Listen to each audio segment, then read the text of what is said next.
Hi నమస్తే welcome to Mara media. నేను మీ కేవీఆర్.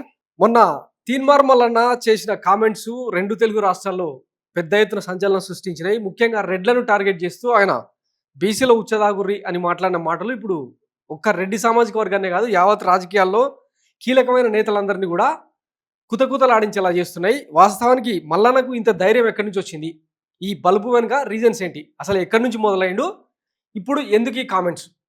దీంతో పాటు రీసెంట్గా ఆంధ్రాలో ఏబి వెంకటేశ్వరరావు దగ్గర నుంచి మొదలు పెడితే నాగబాబు వరకు రెడ్డి రాజకీయాల మీద, రెడ్ల మీద, ముఖ్యంగా ముఖ్యమంత్రులుగా పనిచేసిన వైఎస్ రాజశేఖర రెడ్డి మీద, వైఎస్ జగన్మోహన్ రెడ్డి మీద కమ్మ సామాజిక వర్గం చేస్తున్న కుట్రలు ఏంటన్నది రీసెంట్గానే బయటపడ్డాయి. మా సొమ్ము మీరు దాక్కుంటా, మా బీసీల ఉచ్చ మీరు దాక్కుంటా మమ్మల్ని ఉచ్చ దాగమంటారా దొంగ నా కొడుకులారా? రెడ్లే మొత్తం అధ్యక్షులు, జిల్లాల అధ్యక్షులు, కుక్కల సంఘం అధ్యక్షులు లెక్క మొత్తం రెడ్లే. రాజశేఖర రెడ్డి వేసిన విత్తనం ఇప్పుడు పెద్ద విషవృక్షమై కూర్చుంది. అది ఏమాత్రం విలువ ఇవ్వకుండా కమ్మవారిని ఓపెన్గా టార్గెటెడ్గా వాళ్ళని అణిచివేత ఒక యుద్ధ కార్యక్రమంలాగా యుద్ధం ప్రకటించారు. కులంగానే ఐక్యత చూపించాలి, కులంగానే ఎదుర్కోవాలి, అదొక్కటే మీకున్న మార్గం. జగన్ రెడ్డితో సహా, పెద్దిరెడ్డి రామచంద్రారెడ్డితో సహా అందరి మీద, కాకినాడ ద్వారంపూడితో సహా ప్రతి వాళ్ళ మీద చర్యలు తీసుకుంటాం. ఎవ్వడు లా నుంచి తప్పించుకోలేడు, చట్టం నుంచి ఎవ్వడు తప్పించుకోలేడు. ప్రతి వాడిని మెడబెట్టి లోపల పోస్తాం. సో దానికి కొనసాగింపుగా ఇటు తెలంగాణలో రెడ్లను టార్గెట్ చేస్తూ వెలమ, బ్రాహ్మణ, కమ్మ, తర్వాత ఇతర అగ్రవర్ణాలను అందరినీ కూడా కలుపుతూనే రెడ్లను అత్యధికంగా టార్గెట్ చేస్తూ మల్లన్న చేసిన కామెంట్స్ ఎట్లా చూడాలి అన్నది ఇప్పుడు డిస్కస్ చేద్దాం.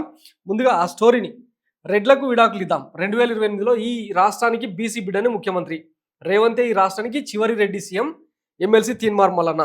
మా సొమ్ము మీరు దాక్కుంటా, మా బీసీల ఉచ్చ మీరు దాక్కుంటా మమ్మల్ని ఉచ్చ దాగమంటారా దొంగ నా కొడుకులారా? మా సొమ్ము కదా ఇది.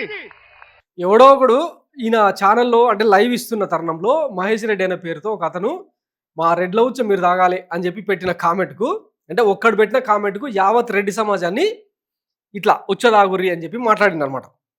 మల్లన్న జర్నలిజం స్కిల్స్ గురించి ఇక 2018 నుంచి చూస్తూనే ఉన్నాం. అదంతా వేరే ఎపిసోడు. కావాల్సుకొని అంటే వేరే వాళ్ళతో కామెంట్లు పెట్టించి ఏ పాయింట్ని అయితే హైలైట్ చేయాలో దాన్ని చేసుకుంటూ పోతాడు అన్నది ఒక ఆరోపణ ఆయన మీద. ఇది కూడా అట్లానే చూడాలి. అయితే నిజంగానే బీసీలకు రాజ్యాధికారంలో ఏ రోజు కూడా పెద్దగా వాటా దక్కలేదు, అంతా బాగానే ఉంది. మొత్తం ఎంటైర్ ఉమ్మడి ఆంధ్రప్రదేశ్ 75 ఏళ్ల చరిత్రలో తీసుకుంటే బీసీలకు ఏ రోజు కూడా ప్రాతినిధ్యం దక్కలేదు, బీసీ ముఖ్యమంత్రి కాలేదు. రాజ్యాధికారం కోణంలో బీసీలకు అంటే జరిగిన ఈ వెనుకబాటుతనం ఏదైతే ఉందో అది ఖచ్చితంగా రూపుమాపాలే, బీసీ ముఖ్యమంత్రి కావాలన్న సంగతి అందరూ అంగీకరించే వాస్తవం. కానీ దాన్ని ట్యాకిల్ చేసే విధానం ఇలానా? ఇప్పుడు అన్నాడు కదా, మా సొమ్ము మీరు 1,20,000 కోట్లు తాగిండ్రు మా ఉచ్చ మీరు, అవన్నీ కక్కండి అన్నాడు. సరే, ఒక కాంగ్రెస్ ప్రభుత్వమే పాలించిందా? టీడీపీలో, తర్వాత కేసీఆర్ పాలనలో శ్రీనివాస్ గౌడు, తర్వాత మన తలసాని శ్రీనివాస్ యాదవ్, ఇట్లా చెప్పుకుంటూ పోతే బీసీ లీడర్లుగా దేవేందర్ గౌడు, ఇట్లా చాలామంది బీసీలకు పెద్దపీట వేసిన రాష్ట్రాలు ఈ తెలుగు రాష్ట్రాలు. మరి వాళ్ళందరూ కూడా ఇట్లనే ఈయన చెప్పినట్టు అందరూ ఉచ్చదాగాల? వీటన్నిటికీ సమాధానం చెప్పాలి కదా. ఇవన్నీ చెప్పకుండా కేవలం అంటే రెడ్డి కమ్యూనిటీని టార్గెట్ చేస్తూ ఇట్లా మాట్లాడడం ఎంతవరకు కరెక్ట్? ఈ మొత్తం ఎపిసోడ్ చూస్తూ ఉంటే రెండు తెలుగు రాష్ట్రాల్లో రెడ్ల ప్రాతినిధ్యాన్ని తగ్గించేలాగా పెద్ద ఎత్తున కుట్రకోణం నడుస్తూ ఉందన్నది ఒక తీవ్రమైన చర్చ. మొన్న ఏబి వెంకటేశ్వరరావు గారు చేసిన వ్యాఖ్యలతో అయినా, ఆ తర్వాత నాగబాబు గారు చేసిన వ్యాఖ్యలతోనైనా, ఇప్పుడు తీన్మార్ మల్లన్న చేసిన వ్యాఖ్యలైనా చూస్తే మొత్తం రెడ్లను డౌన్ గ్రేడ్ చేసి డీగ్రేడ్ చేసేలాగా ఈ రాష్ట్రాల్లో ఉమ్మడి రెండు తెలుగు రాష్ట్రాల్లో జరుగుతున్న రాజకీయం అందరినీ ఆలోచింపజేస్తూ ఉన్నాయి. వాస్తవానికి రెడ్లు లేకుండా ఓటింగ్ జరగదు, ఓటింగ్ ప్యాటర్న్ జరగదు. మొన్న సరే 45 మంది రెడ్లు గెలుచున్నారు అని అనుకుందాం, కానీ చాలా నియోజకవర్గాల్లో రెడ్ల ప్రాతినిధ్యం లేకుండా కాంగ్రెస్ పార్టీ అధికారంలోకి వచ్చేది కాదు. దొరల ప్రభుత్వాన్ని దించాలి అని చెప్పి పిలుపునిచ్చిన ఇతను 7,200 అనే ఒక స్లోగన్ తీసుకొచ్చింది కదా, 7,200 మంది దొరల చేతుల్లో తెలంగాణ బందీ అయింది అని. ఆ బందీ నుంచి విడిపించడానికి రెడ్లే ప్రముఖ పాత్ర పోషించిన సంగతి అందరూ రాజకీయ విశ్లేషకులు చాలామందే చెప్పారు. మరి దీన్ని స్వాగతించాల్సింది పోయి ఎందుకు ఈ కామెంట్స్? సరే వాస్తవంగానే బీసీలకు ప్రాధాన్యత దక్కాలి, కానీ రాజకీయాలు వేరు, ఓటింగ్ ప్యాటర్న్ వేరు అన్న సంగతి మల్లన్నకు తెలియదా? సమకాలీన రాజకీయాల్ని ఈజీగా అవపోసన కట్టగల వ్యక్తుల్లో మల్లన్న అనేటోడు ఒకడని చాలామంది చెప్తా ఉంటారు. మరి తెలిసి ఈ కామెంట్ చేయడానికి కారణం ఏంది? దీని తర్వాత నిన్న జీ తెలుగు స్టూడియోలో ఇంటర్వ్యూలో పాల్గొన్నాడు ఆయన. ఒక మహిళ చాలా ఆరోగెంట్గా ప్రశ్నించింది, అసలు నువ్వు ఎక్కడి నుంచి మొదలైనావు, ఒక జర్నలిస్ట్గా ఇన్ని 100 కోట్ల ఆస్తులకు ఎట్లా అధిపతిమైనావు అని చెప్పి ఆమె ప్రశ్నిస్తే, దానికి మొహం లేక మమ్మల్ని క్షమాపణ చెప్పమంటావా అని చెప్పి మాట్లాడతారు. అందులోనే అవసరమైతే అవకాశం వస్తే ముఖ్యమంత్రి ఏంది ప్రధానమంత్రిని కూడా అవుతానని చెప్పి ఏ రేంజ్లో పీక్ స్టేజ్కి వెళ్ళింది ఈయన మైండ్ సెట్ అనేది అర్థం చేసుకోవచ్చు అనమాట. నిన్న హెలికాప్టర్ ఎంట్రీ తీన్మార్ మల్లన్న నిన్న హెలికాప్టర్లో అంటే దిగుతూ ఇచ్చిన వీడియో అనమాట, బయటకు వచ్చిన వీడియో. అంగిలాగు సిద్ధాంతం వల్ల వేస్తూ, ఇక ఈయన జర్నలిజం చరిత్ర మొత్తం నాకు తెలుసు, ఎందుకంటే 2008 నుంచి 2009 నుంచి నేను మీడియాలో ఉన్నా. పేపర్ బాయ్ దగ్గర నుంచి నేను కెరీర్ స్టార్ట్ చేసిన అన్నాడు. తర్వాత రాజకీయాల్లోకి రాకముందు అంగిలాగు సిద్ధాంతం వల్ల వేసి ఇన్ని 100 కోట్లు ఎట్లా సంపాదించిండు? దీనికి సమాధానం చెప్పాలి. ఒక ఛాయ్ పైసలన్నా, మీరు ఒక పూట ఛాయ్ తాగుతారు చూసినారన్న, ఆ ఛాయ్కి పెట్టే 10 రూపాయలు నాకు దానం చేయండి అన్న. మీకు ఎంత వీలైతే అంత. ఎక్కడ దానం చేయాలంటే నేను కింద ఫోన్ నెంబర్ పెడతా ఉన్నా, ఆ ఫోన్ నెంబర్కి వాట్సాప్ అది ఫోన్ పే కానీ గూగుల్ పే కానీ అకౌంట్ నెంబర్ కూడా వేస్తా ఉన్నా. హెలికాప్టర్ ఎక్కితేనే ఇంటుడి, అవసరం వస్తే హెలికాప్టర్ కొంటాం బీసీలం, అవసరం వస్తే హెలికాప్టర్ కొంటాం బీసీలం. V6లో 2012 స్టార్ట్ చేసినప్పుడు ఒక స్క్రోలింగ్ ఆపరేటర్గా వచ్చి తర్వాత ఏ రేంజ్కి ఎదిగిండో తెలుసు. ఇంకా మాలాంటి జర్నలిస్టులు అందరం ఆనే ఆగినాం ఓ 2 వీలర్ దగ్గర ఒక రెంటెడ్ హౌస్లో. కానీ తను మాత్రం విల్లాలు, ఇక కార్లు, పెద్ద పెద్ద కార్లు, కాన్వాయ్లు, బౌన్సర్లు, ఇంకా ఈ హంగామా హడావిడంతా తెలిసిందే. సరే, ఒక తన ఆరోగెన్స్ కావచ్చు, తన ఏమంటారు స్కిల్స్ వల్ల కావచ్చు ఎదిగిపోయిండనే అనుకుందాం. కానీ ఒక జర్నలిస్టు ఈ రేంజ్లో 100 కోట్ల ఆస్తులకు పోగేసుకోవడానికి ఈ రాజ్యం ఎట్లా సహకరించింది? వాస్తవంగా తెలంగాణ గత ముఖ్యమంత్రి కేసీఆర్ కనుక, ఎందుకంటే బాతాల పోసెట్టి దగ్గర నుంచి మొదలు పెడితే తుపాకీ రాముడు అని చెప్పి, కవితను లిక్కర్ రాణి అని చెప్పి రకరకాల పేర్లు పెట్టి, ఆయన సంతోష్ రావును ఏమంటాడు హ్యాపీ రావు అని, ఇక డిఫరెంట్ పేర్లు పెట్టి వ్యక్తిత్వ హననానికి, ఆఖరికి కేసీఆర్ మనవడు హిమాంశు రావును కూడా ఆ పర్సనాలిటీని ఉద్దేశిస్తూ చాలా ఘోరమైన కామెంట్ చేశాడు. కానీ అవన్నీ కూడా కేసీఆర్ అంటే కొంత డిప్లొమాటిక్ పద్ధతుల్లో ప్రజాస్వామ్య కోణంలో ఆయన హయాంలో మొత్తం అంటే కొంతవరకు ఏమంటారు కంట్రోల్ చేసే ప్రయత్నం అయితే జరిగింది. ఫోన్ ట్యాపింగ్, తర్వాత రకరకాల ప్రయోగాలు, బెదిరింపుల కారణంగా కంట్రోల్ చేయడం అయితే జరిగిందని, ఎక్కడ హత్యా రాజకీయాలకు ఫ్యాక్షన్ సంస్కృతికి బాటలు వేయలే. ఒక నయం హత్యను చేయించి మొత్తం ఎంటైర్ అంటే రాజకీయ వర్గాల్లో గుబులు పుట్టించింది. వాస్తవానికి ఆ రేంజ్లో పాలించిన ముఖ్యమంత్రి తన మీద కనుక ఫోకస్ చేసి ఉంటే ఈరోజు ఇట్లా ఉంటుండేనా అన్నది ఇప్పుడు తెలంగాణ రాజకీయాల్లో నడుస్తున్న అతిపెద్ద చర్చ. సరే, అది అయిపోయింది. రేవంత్ రెడ్డి సర్కార్లో తనకు దక్కిన ప్రాధాన్యం గురించి తెలియదా?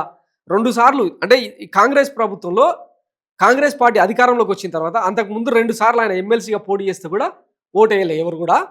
అంతకుముందు మాలమాదిగలను, ముఖ్యంగా ఎస్సీ సామాజిక వర్గాలను వాళ్ళ భుజాల మీద కాళ్ళు పెట్టి నిచ్చెలమేట్ల వ్యవస్థలాగా ఎక్కువ తొక్కి ఆ సామాజిక వర్గాలను మోసం చేసిందని చెప్పి ఇప్పుడు ఎస్సీ సామాజిక వర్గాలు పూర్తిగా యాంటీ అయిపోయినాయి.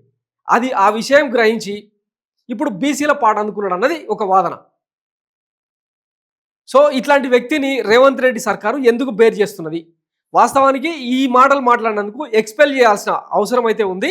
మొత్తం రాజకీయంగా డిమాండ్ కూడా వినిపిస్తూ ఉంది. అయితే ఏ ఒక్క రెడ్డి పాలకుడు కానీ, ఏ ఒక్క రెడ్డి ప్రజాప్రతినిధి కానీ ఈయన మాటలకు కౌంటర్గా మాట్లాడకపోవడం ఇప్పుడు అత్యంత విడ్డూరం అనమాట తెలంగాణ రాజకీయాల్లో. ఆ మాటకు వస్తే ఆంధ్ర రాజకీయాల్లో కూడా ఎవరు కూడా మాట్లాడకపోవడం ఇప్పుడు అతిపెద్ద సంచలనం అనమాట. ఒక కుంభవాణిల్ రెడ్డి లాంటి భువనగిరి ఎమ్మెల్యే వాళ్ళు తప్ప ఇంకెవరు కూడా పెద్దగా మాట్లాడలేదు. ఇంకా దీనికి పైనుంచి ఆదేశాలంట, దీపాదాస్ మున్షి దగ్గర నుంచి ఎవరు కూడా మాట్లాడొద్దు మల్లన్న కామెంట్స్ మీద అని చెప్పి నోరు నొక్కే ప్రయత్నం జరుగుతూ ఉంది. అసలు కాంగ్రెస్ ప్రభుత్వం ఏం చెప్పదలుచుకున్నది? వాస్తవానికి తీన్మార్ మల్లన్న చేసిన వ్యాఖ్యల కారణంగా సమాజంలో ఎప్పుడూ లేనంత, ముఖ్యంగా తెలంగాణ రాజకీయాల్లో ఆంధ్రతో పోలిస్తే అంత కుల రాజకీయాలు, అంత కులకంపు ఇక్కడ లేకుండే. వాస్తవానికి కేసీఆర్ సర్కారు కులాల వారిగా చీల్చి యాదవులకు గొర్రెలు, ముదిరాజులకు చేపలు, తర్వాత ఇట్లా రకరకాలుగా వేర్వేరు కులాలకు, కుల వృత్తులకు ఆసరా ఇచ్చేలాగా, అది ఆయన ఆసరా అనుకున్నాడు కానీ అది ఇంకొక తీరుగా వెళ్ళిపోయింది. కానీ అట్లా కులాల వారిగా డివైడ్ చేసి ఆయన లబ్ధి పొందిండు అన్నది ఒక ఆరోపణ. అప్పుడు ఏం పెద్దగా అలజడు రేగలే. కానీ ఇప్పుడు ఈయన మాత్రం విపరీతంగా కులాల మధ్య చిచ్చు పెడుతున్నాడు అన్నది ఇప్పుడు తాజా చర్చ. నిన్న తొలివేలుగు స్టూడియోలో రఘు లైవ్ కాల్ మాట్లాడితే బీసీ బిడ్డలు మానవ బాంబులై విరుచుకుపడే రోజు కూడా రేపు వస్తుంది అని మాట్లాడడం ఎంతవరకు కరెక్ట్? ఒక జర్నలిస్ట్ అయి ఉండి, అంటే ప్రీవియస్ బ్యాక్గ్రౌండ్ తీసుకుంటే ఒక జర్నలిస్ట్ అయి ఉండి, ఇప్పుడు ఒక ఎమ్మెల్సీ ప్రజాప్రతినిధి అయ్యి ఉండి ఈ మాటలు ఎంతవరకు కరెక్ట్? దీని మీద ఈ ప్రభుత్వం, మిగతా సామాజిక వర్గాలు కూడా పెద్ద ఎత్తున స్పందించాల్సిన అవసరం ఉంది. లేకపోతే తెలంగాణ రాజకీయాల్లో పెద్ద ఎత్తున అలజడులు, ఫ్యాక్షన్ రాజకీయాలకు పెద్దపీట వేసినట్టు ఈ వ్యాఖ్యలను చూడాల్సి వస్తుంది. లేకపోతే ఇది ఇట్లనే వదిలేస్తే ఇంకా చాలా దుష్పరిణామాలకు వేదిక అవుతుంది తెలంగాణ రాజకీయం. సో దీని మీద ఖచ్చితమైన చర్యలు తీసుకోవాలి. వాస్తవానికి ఈయన అంత మొగోడే అయితే ఇప్పుడు ఎమ్మెల్సీ పదవి ఉంది, బాజాప్తా కౌన్సిల్లో మాట్లాడొచ్చు, అవకాశం అడిగితే అసెంబ్లీలో కూడా ప్రైవేట్ పిటిషన్లు వేసి ప్రైవేటు చర్చకు కూడా తను పాల్గొనే అవకాశం ఉంది. అట్లాంటిది చేయకుండా బహిరంగ సభల్లో మాత్రం రెడ్లను తిడుతూ, ఇతర అగ్రకులాలన్నింటినీ తిడుతూ ఇట్లా రెచ్చగొడ్డ వ్యాఖ్యలు చేస్తూ ఉంటే ఎంతవరకు కరెక్ట్? ప్రభుత్వ పథకాలు రాకుండా చేస్తామని చెప్పి టీఆర్ఎస్ నాయకుల బెదిరింపులట. కొట్టుకులను కొట్టి సంపురి ఏం కాదు ఎవడన్నట్ట చెప్తే, కొట్టుకులను కొట్టి సంపురి ఏం కాదు ఎవడన్నట్ట చెప్తే. ఈ మొత్తం ఎపిసోడ్ను పక్కన పెడితే మొన్న ఆయన 1,00,000 మందితోన బీసీల యుద్ధ పేరు అని పెట్టిండు. ఎంతమంది పాల్గొన్నారు తెలుసా? లెక్కేమన్నా? కేవలం 10,000 మంది. అందులో కూడా చాలామంది యువతకు 200, 300 బిర్యానీలు ఆఫర్ చేసి తీసుకొచ్చినాయని సోషల్ మీడియాలో పోస్టులు పడతా ఉన్నాయి. ఇక పైగా ఈయన వేదిక మీద, ఆ బీసీల యుద్ధ పేరు వేదిక మీద అందరూ రాజకీయ నిరుద్యోగులే ఉండడం విశేషం. ముఖ్యంగా బీఆర్ఎస్ నుంచి కానీ, కాంగ్రెస్ నుంచి కానీ, బీజేపీ నుంచి కానీ ఏ ఒక్క బీసీ, అంటే పేరు మోసిన బీసీ లీడర్ ఆ సభకు పోలే. అట్రప్లాఫ్ అయిన నేపథ్యంలో ఈ వ్యాఖ్యలతో సంచలనం సృష్టించాలనుకున్నాడు, సృష్టించాడు. బాగానే ఉంది. నిన్న మిగతా ఈడికి వచ్చి కూడా తాను అన్నమాటకు కట్టుబడి ఉన్న మొత్తం రెడ్లను నేనైతే అనలేదు, కేవలం ఆ మహేష్ రెడ్డి నాకు కామెంట్ పెట్టిండు, నేను ఆయనకు సమాధానం ఇచ్చిన అని తప్పించుకునే ప్రయత్నం, సమర్థించుకునే ప్రయత్నం చేసిండు. తప్పిస్తే వాస్తవానికి తన వ్యాఖ్యల మీద తాను కట్టుబడే ఉన్నా అని చెప్పి మాట్లాడుతూ ఉన్నాడు. దీన్ని ఎట్లా చూడాలి? ఇంత పెద్ద ఎత్తున కామెంట్స్ చేసిండు అంటే ఏ ధైర్యం? ఆయన వెనకాల ఉన్న తెర వెనుక శక్తులేవి అన్నది ఇప్పుడు తాజా చర్చ. దీనికి మీకు ఒక ఎగ్జాంపుల్ చూపిస్తా, ఒకసారి చూడండి. Telugu Desam social media, Telugu Desam party అధికారంలో ఉన్నప్పుడు తెలంగాణలో బీసీ నాయకత్వాన్ని అత్యధికంగా ప్రోత్సహించి ముందుండేలా చేసింది. తెలంగాణ ఏర్పడిన తర్వాత 10 ఏళ్లుగా దొరల పాలన ఎలా ఉందో మనం అందరం చూసాం. ఇప్పుడు కాంగ్రెస్ కూడా అదే మార్గంలో నడుస్తుంది. బీసీలకు తిరిగి పూర్వ వైభవం రావాలంటే తెలుగుదేశం పార్టీకి మళ్ళీ అవకాశం రావాలి. ఈ దేశంలో మిగిలిన ఏకైక ప్రజాస్వామిక పార్టీ తెలుగుదేశమే. ఓ తెలంగాణ యువత ఆలోచించు, తెలుగుదేశం మనుగడే మీ రేపటి భవిష్యత్తుకు నాంది. బ్రతికించుకో, బ్రతుకు తెరువు, తెచ్చుకో బ్రతుకు అని చెప్పి ఈ నిన్నటి, అంటే Telangana BC declaration, BC survey రిపోర్ట్ను ఉటంకిస్తూ పెట్టిన పోస్ట్ అనమాట. అంటే తీన్మార్ మల్లన్న వ్యాఖ్యలు అక్కడ ముగియగానే ఈ పోస్టు తెలుగుదేశం సోషల్ మీడియాలో కనిపించింది.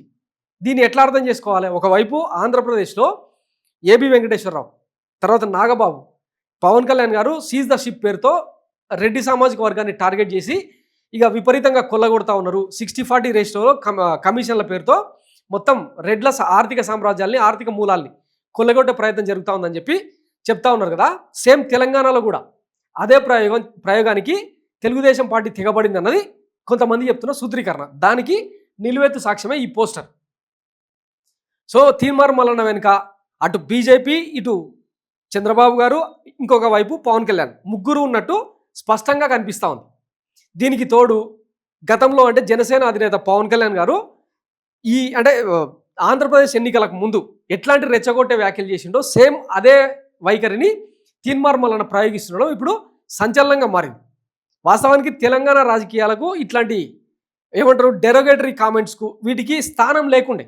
కానీ తీన్మార్ మల్లన్న చేస్తున్న ఈ ప్రయోగాలు ఏవైతే ఉన్నాయో రేపటి రోజుల్లో తీవ్రమైన అలజడికి కారణమయ్యే అవకాశం ఉందన్నది చాలామంది చెప్తున్న మాట. ఇకపోతే మొత్తం అంటే అగ్రవర్ణాలను టార్గెట్ చేసిన అని చెప్తా ఉన్నాడు కదా. కమ్మ, వెలమ, బ్రాహ్మణ, తర్వాత రెడ్డి సామాజిక వర్గాలు ఈ రాష్ట్ర సంపదను కొల్లగొట్టాయని చెప్తున్నాడు. అందులో ముఖ్యంగా రెడ్డి సామాజిక వర్గాన్ని టార్గెట్ చేస్తున్నాడు. అయితే ఇక్కడ ఒక ట్విస్ట్ ఏంటంటే కమ్మ సామాజిక వర్గం మీద మాత్రం ఆయన కొంత సాఫ్ట్ కార్నర్ చూపిస్తా ఉన్నాడు. మీకు బయట కూడా చూపిస్తా చూడండి. అంతే కమలతో ఇప్పుడు బాధలేదండి మాకు. హైదరాబాద్ కమ్మలు కూడా ఏముంది కొద్దిపాటి అది పెద్దగా ఇబ్బంది ఉండదు. కమలతో ఏమి ఇబ్బంది? కమ్మలతో లేదు, హైదరాబాద్ రెడ్లు వెలమలతోనే యుద్ధం. 100% రాజకీయపరమైన యుద్ధం, రాజకీయపరమైన వ్యక్తిగతమైనటువంటి యుద్ధం కాదు, రాజకీయపరమైనటువంటి యుద్ధం. తిట్లు ఇదే విధంగా కంటిన్యూ అయితే మేము ఏమంటున్నాం? మమ్మల్ని తిట్టి మేము సపరేట్ కూర్చుంటామండి. మేము బీసీ చేతులు కట్టుకొని కూర్చుంటాం. మనం చూస్తే వీటితో కూర్చుంటాం. విన్నారు కదా. కమ్మలతో ఏమి ఇబ్బంది లేదు. వాళ్ళు ఎంతమంది ఉంటారు, కొద్దిమంది ఉంటారు, వాళ్ళని మేనేజ్ చేయడం పెద్ద మ్యాటర్ కాదు అని చెప్పి ఒక సాఫ్ట్ కార్నర్, ఒక సాఫ్ట్ టోన్లో మాట్లాడుతూ ఉన్నాడు. ఈ రాష్ట్రానికి అంటే ముఖ్యంగా తెలంగాణ ఆస్తులను, తెలంగాణ విలువైన ఆస్తులను దోచుకున్నదే ఆ కమ్మ సామాజిక వర్గం అని చెప్పి ఒక పెద్ద ఆరోపణ ఉంది.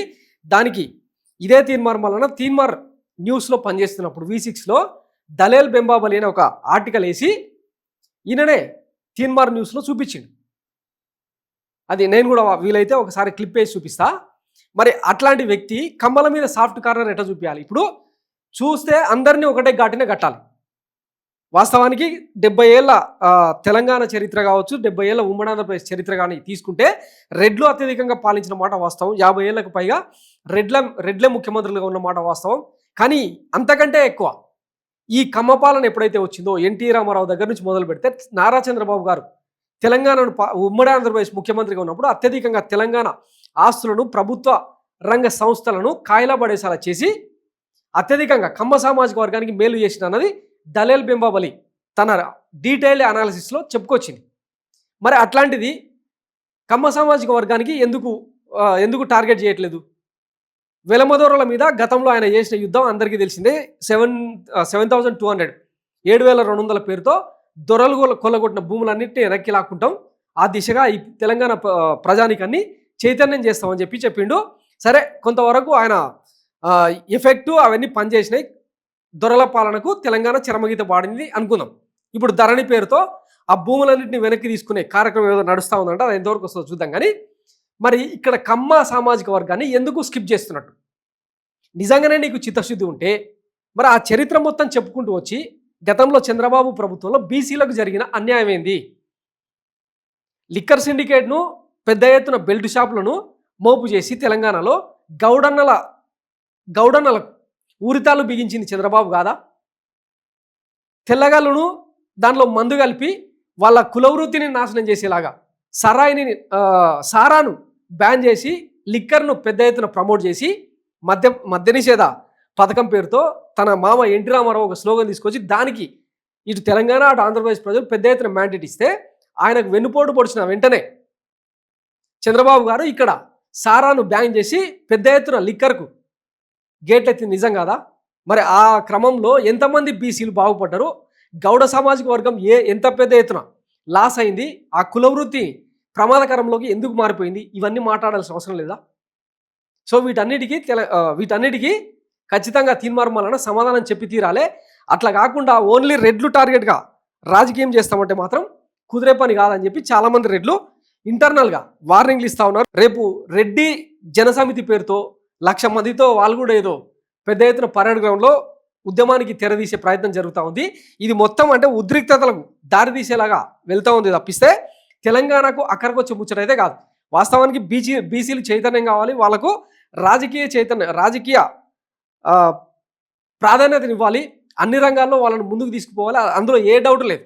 మొన్న ఈయన సభలోనే కనిపించింది కదా, బీసీ మండల్, ఉత్తరప్రదేశ్ మాజీ ముఖ్యమంత్రి బీసీ మండల్ మనవాడు తీసుకొచ్చి ఆయనతో స్పీచ్ ఇప్పించింది, బాగానే ఉంది. అదే బీసీ మండల్ తెలంగాణకు పిలిపించి, ముఖ్యంగా ఆంధ్రప్రదేశ్కి పిలిపించి బీసీ కులగణన చేసి బీసీలకు రిజర్వేషన్లు అమలు చేసింది మర్రి చెన్నారెడ్డి. ఈ విషయం ఎంతమందికి తెలుసు? 1978లో ఆయన ముఖ్యమంత్రి అయిన వితిన్ మంత్స్లోనే బీసీల రిజర్వేషన్లు అమలు చేసింది మర్రి చెన్నారెడ్డి. ఆ తర్వాత ఆయన దిగిపోయిన తర్వాత మళ్ళీ రాజకీయంగా కొంత కాంగ్రెస్ పార్టీ డక్కాముక్కిలు తిన్నది. మళ్ళా 1989లో రెండోసారి మర్రి చెన్నారెడ్డి అధికారంలోకి వచ్చిన తర్వాత మళ్ళీ అదే బీసీ మండలి ఇచ్చిన సర్వే రిపోర్ట్ ప్రకారం మళ్ళీ బీసీ రిజర్వేషన్లను 10 ఏళ్ల పాటు కొనసాగిస్తూ జీవో జారీ చేసిన గొప్ప దార్శనికత మర్రి చెన్నారెడ్డి. మరి రెడ్లు బీసీలకు అంత పెద్ద ఎత్తున ప్రాధాన్యత ఇస్తే, రెడ్డి పాలకులు బీసీలకు అంత పెద్ద ఎత్తున ప్రాధాన్యతనిస్తే ఎందుకు టార్గెట్ చేయాల్సి వస్తుంది? నీకు నిజంగా రాజకీయ పరమైన ఏమైనా విభేదాలు ఉంటే ఇప్పుడు మాట్లాడుకోవడానికి అసెంబ్లీ ఉంది, కౌన్సిల్ ఉంది, నువ్వు బాజాప్తా ఎమ్మెల్సీ ఉన్నావు, నీకు ఏమంటారు రెడ్ కార్పెట్ లాగా అసెంబ్లీలోకి వెళ్ళే అవకాశం ఉన్నప్పుడు ఈ తుత్తరపాటు నిర్ణయాలు, ఈ పబ్లిక్ సభల పేరుతో ఈ మాటలు ఎందుకు వస్తున్నాయి? కొంతమంది దాడులు కూడా చేస్తాం అది ఇదని చెప్పి మాట్లాడుతూ ఉన్నారు. అవన్నీ కరెక్ట్ కాదులే. కానీ వాస్తవానికి అంటే ఎవరి స్లోగన్స్ వాళ్ళు తీసుకోవచ్చు, ఎవరి ఎజెండాను వాళ్ళు అమలు చేయొచ్చు. ఈ మొత్తం సినారియోలో మల్లన్న తన సెల్ఫ్ ఏజెండాను అమలు చేస్తున్నాడు తప్ప బీసీలకు పెద్దగా ఎక్కడ కూడా ప్రాధాన్యం దక్కనివ్వకుండా చేస్తున్నాడు, హైజాక్ చేస్తున్నాడు అన్న చర్చ కూడా జరుగుతోంది. వాస్తవానికి తను పక్కన కూర్చోబెట్టుకున్న ఆర్ కృష్ణయ్య ఆయన గురించి మాట్లాడుకుంటే 30-40 ఏళ్ల పాటు ఆయన బీసీల ఉద్యమాలు చేస్తున్నాడు, ఎన్ని కోట్లు పోగేసుకున్నాడు, ఆయన బీసీ ఉద్యమాన్ని ఎంతవరకు ముందుకు తీసుకెళ్ళిండు అన్నది ఈ రాష్ట్ర ప్రజలకు తెలియదా? 2014లో ఆయన టీడీపీ బీసీ ముఖ్యమంత్రిగా పోటీ చేసి ఇక్కడ ఎల్బీ నగర్లో ఎమ్మెల్యే గెలిచిన తర్వాత ఏమైందో తెలియదా? 2019లో నయా పైసా తీసుకోకుండా బీసీల గలం పార్లమెంట్లో వినిపించాలని చెప్పి వైఎస్ జగన్మోహన్ రెడ్డి ఆయనకు ఎంపీని ఇచ్చిన మాట వాస్తవం కదా? ఆ ఎంపీ పదవిని బీజేపీకి 500 కోట్లకు అమ్ముకున్నది నిజం కాదా? ఒక బీసీ నేత ఇట్లా అంటే తన కులాలను అడ్డం పెట్టుకొని అమ్ముకునే కార్యక్రమం చేసి కోట్లాది రూపాయలకు పడగలెత్తుతూ ఉంటే వీటన్నిటినీ మాట్లాడకుండా కేవలం రెడ్లు మాత్రమే దొంగలు అని వాళ్ళు ఉచ్చరాగాలని మాట్లాడితే ఎంతవరకు కరెక్ట్? సో దీనికి ఆన్సర్ చేయాల్సిన అవసరం ఉంది. చాలామంది జర్నలిస్టులు కూడా సోషల్ మీడియాలో పోస్టులు పెడతా ఉన్నారు. మేము హెలికాప్టర్లు తిరగకూడదా? మా బీసీ బిడ్డలు హెలికాప్టర్ తిరగవచ్చు, బాజాప్తా తిరగవచ్చు, నీ దగ్గర పైసలు ఉంటే 10 లక్షలు కాదు సొంతంగా హెలిప్యాడ్ కొనుక్కొని సొంతంగా హెలికాప్టర్ కొనుక్కొని తిరగవచ్చు, అందులో ఏ డౌట్ లేదు. కానీ మిగతా బీసీ బిడ్డలు ఆ రేంజ్కి ఎందుకు ఎదుగుతలేరు? ఇప్పటికీ 2 వీలర్ల మీదనే తిరుగుతూ ఉన్నామని చెప్పి, నేను బీసీనే 2 వీలర్ మీద తిరుగుతున్నానని చెప్పి కొంతమంది పోస్టులు పెడతా ఉన్నారు. దానికి ఏం సమాధానం చెప్తాడు ఈయన? అసలు ఈ మొత్తం సినారియోలో మల్లన్న బీసీలకు చేసిన మేలేంటి? దీనికి ఆన్సర్ చెప్పాలి. వాస్తవానికి ఈయన తెలంగాణ ఉద్యమంలో ఇంత పొడుగు అంత పొడుగు నరికినా అని చెప్పి అంటూ ఉంటాడు కదా. ఏ ఒక్క రోజు కూడా తెలంగాణ సామాజిక ఉద్యమంలో సామాజిక విప్లవంలో పాల్గొన్న చరిత్ర లేదు. కేవలం ఉస్మానియా యూనివర్సిటీలో విద్యార్థిగా ఉన్నప్పుడు పటేల్ రాజ్యం కోసం స్లోగన్స్ ఇచ్చిన వ్యక్తి తీన్మార్ మల్లన్న. చాలామంది ఉద్యమకారులు నాతో మాట్లాడుతూ ఆవేదన వ్యక్తం చేసిన వాస్తవం ఇది. ఉద్యమం మేం చేస్తే ఫలితం మనోడు ఎత్తుకెళ్ళిపోయిండు అని.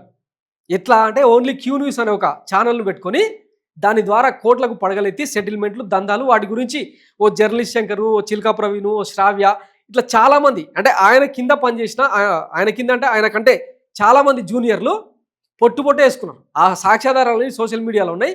ఇట్లాంటి వ్యక్తిని బీసీలు నమ్మాలన్నా అన్నది ఇప్పుడు చాలామంది ఆయన ఇస్తున్న లైవ్లోనే కామెంట్ పెడతా ఉన్నారు. మళ్ళా బీసీలను ఎత్తిన చేయి పెడతారు, జాగ్రత్తగా ఉండండి, ఈ రకంగా చైతన్యం కావాలి అని చెప్పి ఆయనకే సలహా ఇస్తూ ఉన్నారు. So be careful.